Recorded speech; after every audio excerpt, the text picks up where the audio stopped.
Halo Halo Cimsa, Cimsa, welcome welcome to to Cimsol. Cimstalk. Kenalin, aku Azra dari Community Development Team Cimsa Unan. Dan aku Rara sebagai Vice President Forever Affairs Cimsa Unan. Nah, jadi pada Cimstalk kali ini merupakan salah satu rangkaian dari acara gugus tugas Cimsa Unan, yaitu Kardiak, yang merupakan singkatan dari Care for Hypertension, Change the Bad Habit with Cimsa. Nah, jadi kita sekarang juga udah kedatangan alumni Cimsa Unan, yaitu Kak Cynthia dari SKOF 2013. Silakan masuk, Kak. Halo Kak, silakan Halo, Kak. Kak. Halo, Apa kabar nih Kak sekarang? alhamdulillah baik. Lagi sibuk apa Kak? Kalau sekarang ini kesibukannya lagi ngisi klinik. Oke. Boleh kenalan dulu kali ya Kak sama teman-teman di Oh rumah. iya. Halo teman-teman Cimsa semua, perkenalkan nama saya Cynthia Agustini, panggilan Cynthia. Saya alumni dari FK Unan dan dulu anggota SKOF Cimsa batch 13. Nah, jadi teman-teman, Kak Cynthia ini adalah alumni Cimsa dan KMF Kaunan angkatan 2013.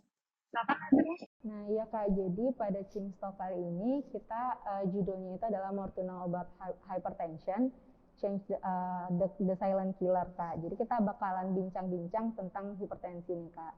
Nah, mungkin boleh langsung mulai aja ya, Kak. Oke, Kak. Nah, yang pertama mungkin kita mulai dari pengertiannya dulu ya, Kak. Jadi sebenarnya hipertensi itu apa sih, Kak? Dan jenis-jenis dari hipertensi itu apa aja, Kak? Baik, terima kasih pertanyaannya Azra. Jadi kalau seandainya hipertensi itu kan memang suatu penyakit yang udah sangat umum ya di masyarakat kita, dan sering dialami oleh orang-orang yang sudah berusia lanjut gitu ya. Jadi kalau secara pengertiannya, hipertensi itu adalah suatu penyakit ketika tekanan darah seseorang itu tinggi.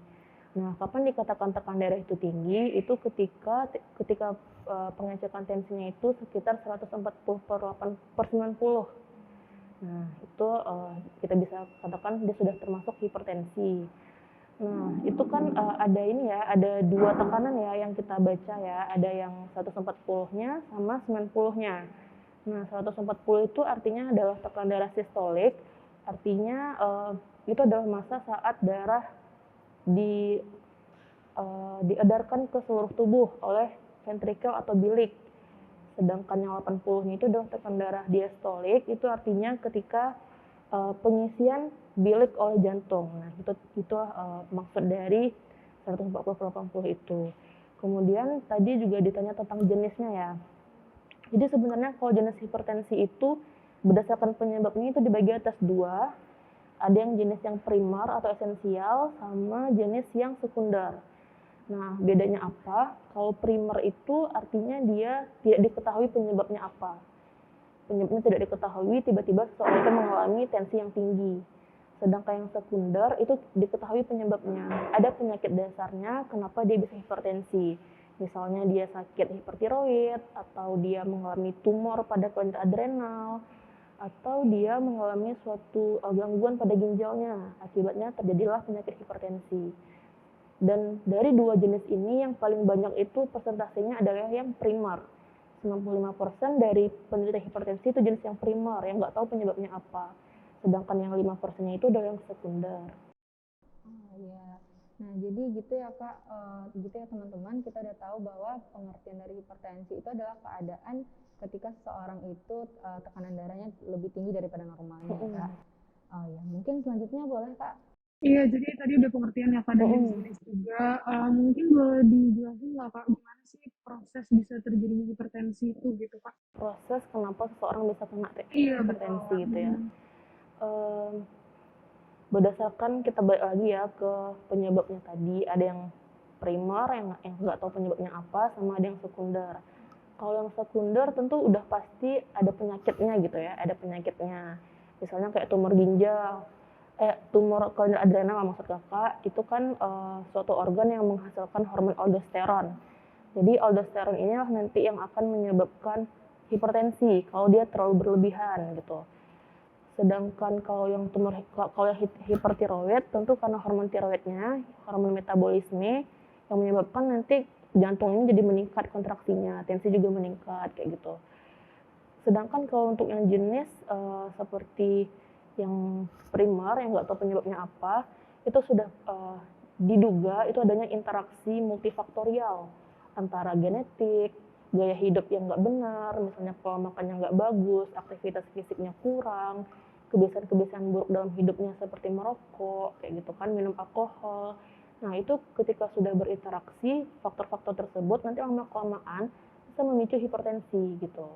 Itu berdasarkan ininya ya, apa namanya, penyebabnya gitu kan.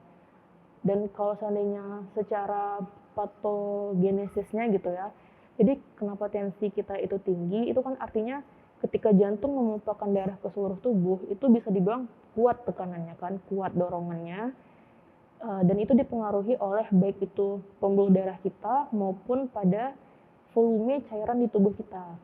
Jadi kalau seandainya volume darah di tubuh kita gitu ya, yang volume preload curah jantungnya itu meningkat, nah itu bisa menyebabkan tensi tinggi. Kemudian kalau pembuluh darahnya juga menyempit, atau istilah kita di kedokteran itu vasokonstriksi, nah itu juga menyebabkan peningkatan tahanan pembuluh darah, tensi juga tinggi. Nah itu secara sederhana dari patofisiologinya. Oke, nah jadi teman-teman benar banget itu mekanisme terjadinya hipertensi ini bisa karena tergantung jenisnya kayak ada yang kena penyakitnya ataupun memang dipengaruhi oleh pembuluh darah ataupun volume darah di tubuh kita gitu ya Kak ya. Silakan Azra. Iya Kak, tadi kita udah ngebahas tentang gimana sih sebenarnya hipertensi itu bisa timbul pada seseorang ya Kak ya. Nah sekarang kira-kira kapan sih Kak seseorang itu bisa dikatakan dia itu hipertensi? Apakah dengan sekali ketemu tekanan darah yang tinggi langsung hipertensi atau gimana? Dan seberapa penting bagi kita itu untuk tahu tekanan darah kita itu berapa Kak? Baik, kapan kita bisa ngejudge gitu ya, jatuhin diagnosis, oh saudara hipertensi gitu ya. Jadi kita nggak bisa bilang orang hipertensi hanya sekali pengukuran, itu nggak boleh. Karena banyak sekali faktor-faktor yang menyebabkan kenapa tensi orang itu tinggi, nanti di suatu ketika dia bisa turun tanpa obat gitu kan. Jadi memang untuk mendiagnosis seseorang itu hipertensi adalah kita harus lakukan minimal 3 kali pengecekan, itu dilakukan di waktu yang berbeda. Seandainya tensinya sekarang tinggi, besok coba cek lagi, sebanyak 3 kali, dengan syarat ketika dia cek tensi, pasien itu tidak setelah aktivitas berat. Artinya dia nggak olahraga, dia istirahat dulu, dalam kondisi istirahat baru tensinya dicek. Terus yang kedua, tidak habis makan, sama tidak merokok dan tidak minum kopi pada saat berdekatan sebelum waktu pengecekan gitu. Jadi ketika dia sudah bebas dari melakukan hal-hal syarat tadi dan dicek tensinya sebanyak 3 kali dalam waktu yang berbeda dan memang tinggi, itu 140 ke atas, maka bisa kita bilang dia hipertensi gitu. Terus seberapa penting gitu ya, sebenarnya hipertensi ini adalah suatu penyakit yang kadang dia nggak ada gejala apa-apa, dia nggak ngasih tahu kamu hipertensi loh dengan keluhan-keluhan, kita ngerasa tubuh kita baik-baik aja gitu, namun tiba-tiba tinggi tensinya. Nah, hipertensi yang nggak terkontrol ini yang kita takutkan, nanti lama-kelamaan dia akan bikin komplikasi ke jantung kita, ke pembuluh darah kita, hingga nanti bisa akhirnya menuju ke stroke, kemudian ke penyakit jantung koroner, penyakit ginjal. Nah, itu yang kita tidak inginkan kan. Makanya sangat penting untuk memantau tensi kita minimal sekali sebulan. Kalau tidak ada faktor resiko, tapi kalau ada faktor resiko lebih sering lagi gitu ya, sekali seminggu atau sekali 2 minggu. Nah, jadi gitu teman-teman, untuk tahu kita itu hipertensi berarti itu harus 3 kali pengecekannya dan dalam waktu yang berbeda. Dan juga penting untuk kita untuk ngecek reguler ya Kak ya, supaya tahu hipertensi atau enggak. Iya. Nah, mungkin selanjutnya boleh Kak Rara. Iya benar banget. Jadi pada orang hipertensi ini Kak, sebenarnya faktor risiko apa aja sih Kak yang bisa membuat seorang itu jadi hipertensi gitu Kak? Kalau untuk faktor resiko sebenarnya itu kita bisa bagi atas 2 macam. Ada yang bisa dirubah atau dimodifikasi, sama ada yang tidak bisa dirubah. Nah, kalau yang tidak bisa dirubah itu mutlak, misalnya kayak keturunan, genetik sama ras kita, nah itu memang nggak bisa kita rubah gitu kan. Kalau kita punya orang tua yang hipertensi, kita juga punya kecenderungan nanti ketika sudah besarnya hipertensi juga. Tapi kalau seandainya selama faktor yang bisa dimodifikasi atau dirubah ini bisa kita jaga, kita juga bisa mencegah diri kita terkena hipertensi. Nah, apa aja faktor yang bisa kita jaga? Yang pertama, menjaga pola hidup yang sehat gitu ya. Pola hidup yang sehat itu kayak pola makan. pola makan yang bisa menyebabkan kita hipertensi itu adalah makanan yang tinggi garam. Nah, kalau seandainya kita sering makan makanan asin, kemudian micin, nah itu tuh bisa menyebabkan nanti pengikatan cairan lebih banyak di tubuh kita. Meningkatlah nanti curah jantung, bisa menyebabkan hipertensi. Nah, itu pola makan. Kemudian kebiasaan minum alkohol juga, kebiasaan minum kopi yang tidak dikontrol itu juga sebenarnya faktor risiko untuk hipertensi. Kemudian pola hidup lainnya aktivitas fisik gitu, aktivitas fisik, olahraga. Nah, kalangan kita kan sering yang mager-mager gitu kan, malas gerak, sukanya tidur-tiduran. Nah, itu faktor resiko nanti tuh kalau mengalami hipertensi nanti ketika sudah besar. Makanya harus dibiasakan juga rajin berolahraga sedari dini gitu ya. Kemudian kebiasaan-kebiasaan seperti merokok itu juga faktor resiko nantinya mengalami hipertensi karena banyak zat berbahaya di dalamnya, sama ada radikal bebas yang bisa merusak pembuluh darah. Terus juga kebiasaan stres. Jadi kalau seandainya kita sering stres, kemudian tidak pandai mengelolanya, nah itu nanti akan pengaruh ke saraf simpatis gitu ya yang kita pelajari. Nanti tensi kita juga bisa meningkat akibatnya. Itu yang bisa kita kelola. Kak, berarti kalau misalnya junk food itu gimana, Kak? Nah, kalau junk food itu kan kita ini ya makanan cepat saji. Ya, dimana kadar gizinya itu kan kita nggak tahu gitu ya, seberapa banyak karbohidratnya, lemaknya, kemudian garamnya. Cuman itu kan makanan yang pasti ada penyedapnya ya, dan penyedap itu pasti ada kadar garam yang tinggi gitu. Nah, di situ nanti kalau kita sering mengkonsumsi junk food itu, maka nanti bisa makan makanan yang dengan kadar tinggi garam, kemudian lemak dengan gizi nggak terkontrol itu nanti itu bisa jadi faktor resiko juga gitu. Selain menyebabkan obesitas juga, ya juga bisa menyebabkan hipertensi nanti lama-kelamaan. Nah, itu jadi teman-teman di rumah, untuk faktor risiko itu ada yang bisa dimodifikasi dan ada yang tidak bisa dimodifikasi. Yang bisa dimodifikasi ini umumnya itu lifestyle ya Kak ya, dan juga makanan ya Kak, pola makan dan juga aktivitas fisik dan juga stres jangan lupa. Selanjutnya mungkin Azra boleh Iya. Nah, iya Kak, tadi kan Kakak nyebutin kalau misalkan orang dengan hipertensi itu nggak selalu ada gejalanya kan Kak. Nah, kalau misalkan yang ada gejalanya itu biasanya gejalanya apa aja ya Kak? Memang hipertensi itu kebanyakan nggak ada gejala.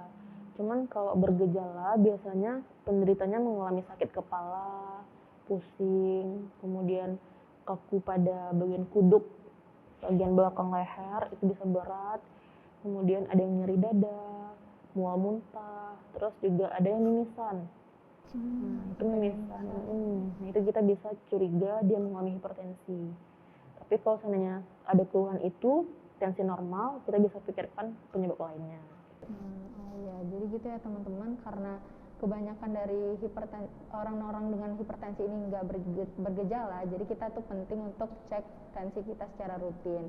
Dan kalau ada gejala-gejala yang sudah disebutkan oleh Kak Cynthia tadi, itu kita mungkin bisa langsung cek ke dokter atau gimana gitu ya Kak.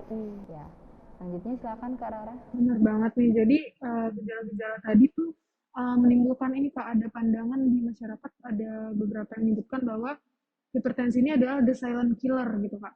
Itu kira-kira maksudnya gimana tuh Kak? Ya, memang hipertensi itu dikenal juga sebagai penyakit pembunuh mematikan atau silent killer gitu ya. Itulah kenapa kita tuh penting buat ngecek tensi kita gitu, karena umumnya itu memang orang nggak bergejala gitu, jadi mereka ngerasa badan mereka sehat-sehat aja, tiba-tiba nanti udah jatuh pingsan atau serangan jantung. Nah, itu kan yang ditakutkan gitu. Makanya kenapa dibilang silent killer itu, sering penyakit yang terjadi karena hipertensi itu adalah stroke gitu, stroke hemoragik gitu kan, atau stroke perdarahan. Jadi itu penyebabnya karena hipertensi itu. Misalnya tensinya tiba-tiba udah 220, 250, pecah pembuluh darah di otak, akhirnya pasien pingsan kayak gitu. Dan kalau nggak ditangani dengan cepat, tentu nanti bisa meninggal. Kemudian sakit lainnya juga seperti serangan jantung, meski tidak secara langsung menyebabkan penyakit serangan jantung, hipertensi ini, tapi dia cikal bakal gitu. Dari tensi yang nggak terkontrol sudah lama, nanti itu yang menyebabkan mulai munculnya penyumbatan di pembuluh darah jantung koroner, akibatnya serangan jantung. Gitu teman-teman. Jadi the silent killer ini memang karena hipertensi ini dia secara diam-diam ya kayak Mm-mm. kalau kita tidak kontrol tekanan darah secara rutin nanti tiba-tiba udah komplikasi gitu Iya. ya kayak. Mungkin silakan Azra. Nah, iya Kak. Nah, selanjutnya nih Kak, kalau misalkan pada orang yang udah dia didiagnosis nih sama dokter bahwa dia hipertensi. Nah, kira-kira kiat-kiat apa yang bisa kita lakukan untuk menjaga tekanan darahnya supaya nggak sampai kondisinya lebih parah lagi, Kak? Tentu kalau seandainya kita sudah didiagnosis hipertensi gitu kan, tentu dokter akan memberikan obat ya, obat anti hipertensi dengan berbagai macam golongan gitu kan. Nah, nanti yang perlu kita lakukan adalah kita harus rutin minum obatnya. Kita misalnya kayak tiap pagi gitu, harus minum tiap pagi, jangan ada hari yang bolong. Kemudian yang kedua, selain kita juga minum obat anti hipertensi, kita juga harus perbaiki pola hidup kita. Mulai kita untuk menurunkan berat badan, kalau kita obesitas, kurangilah konsumsi garam. Bukan berarti tidak makan garam. Garam itu penting buat tubuh, cuman yang tidak boleh adalah berlebihan. Jadi dikurangi pada hipertensi. Kemudian kalau kita merokok, hentikan rokok itu gitu. Kemudian minum alkohol juga dihentikan. Kalau seandainya stres, kita belajar untuk mengelola stres lagi, belajar untuk hidup lebih rileks kayak gitu. Kemudian olahraga. Nah, olahraga ini sangat penting karena dia selain membuat aliran darah kita lancar, dia juga berfungsi untuk membakar lemak-lemak jahat kita gitu kan. Lemak-lemak jahat itu nanti akan di metabolisme sehingga tidak menumpuk di tubuh gitu. Dan olahraga itu sebenarnya nggak harus setiap hari juga dikerjakan. 2 kali dalam seminggu cukup dan masing-masing per kali itu 30 menit saja sudah cukup gitu, tapi teratur kayak gitu. Dan jangan juga olahraga yang terlalu berat gitu, nggak boleh juga gitu. Jadi sewajarnya gitu ya. Nah, iya. Nah, jadi gitu ya teman-teman. Jadi kalau untuk obat hipertensi itu juga harus diminum. Jangan kalau gejalanya udah hilang nggak diminum lagi, jangan gitu ya teman-teman. Dan juga yang penting itu adalah untuk mengubah pola hidup, baik itu manajemen stresnya gimana, olahraganya gimana, dan juga pola makannya. Nah, Dan dikontrol tensinya. Nah, iya, dikontrol tensinya dan dicek juga ya Kak ya, rutin ya Kak. Secara berkala. Ya, mungkin boleh selanjutnya Kak Rara. Oke, jadi ini bukan pertanyaan sih Kak. Jadi kayak ada anggapan di masyarakat kalau penyakit hipertensi ini penyakit orang tua gitu Kak. Jadi banyak yang berpikiran kalau misalnya remaja kayak 20 tahunan gitu tidak perlu mengukur tekanan darahnya. Nah, itu sebenarnya fakta atau mitos gitu. Ya, jadi memang kalau penyakit yang kita derita dari tua itu pasti ketika kita muda gitu kan, mulai terbentuknya karena kebiasaan kita yang nggak bagus, pola hidup kita yang nggak benar gitu kan, makanan kita yang sembarangan aja gitu kan. Nah itu nanti yang lama-kelamaan bisa menyebabkan penyakit ketika kita sudah tuanya gitu. Jadi perlu diperbaiki pola hidup itu mulai dari saat kita muda. Oke, berarti memang pola hidup yang baik, seperti kayak aktivitas fisik yang teratur juga itu sangat berpengaruh sama penyakit-penyakit kita di masa tua nanti ya, kayak salah satunya adalah hipertensi. Lanjutkan, silakan Azra. Nah ya, selanjutnya nih Kak, mungkin yang terakhir juga ya Kak, mungkin pesan-pesan atau edukasi untuk teman-teman nih di rumah mengenai hipertensi, baik itu mencegah ataupun mengontrolnya, kira-kira gimana Kak? Baik, kalau untuk penyakit hipertensi ini, karena kita masih muda-muda ya, memang walaupun jarang anak muda itu mengalami hipertensi, tapi kita tetap harus aware gitu sama kesehatan tubuh kita, termasuk tensi kita sendiri. Kita balik lagi bahwa itu mulai terbentuk ketika kita masih muda, ketika kita punya kebiasaan hidup yang nggak benar, kita suka makan makanan yang bergaram tinggi, kurang makan sayur gitu, kemudian suka merokok, sering minum kopi. Nah, itu faktor-faktor resiko yang bisa menyebabkan hipertensi. Kemudian kita obesitas, berat badan berlebih, kemudian kurang olahraga. Nah, itu juga nanti faktor resikonya. Makanya buat kita semua, teman-teman, termasuk diri kita sendiri gitu kan, uh, kita mulai untuk punya pola hidup yang sehat gitu ketika kita masih muda ini, dan tetap untuk mengontrol tensi kita. Kalau seandainya kita ada faktor resiko, sekali seminggu boleh. Tapi kalau kita nggak ada faktor resiko, sekali sebulan cukup gitu.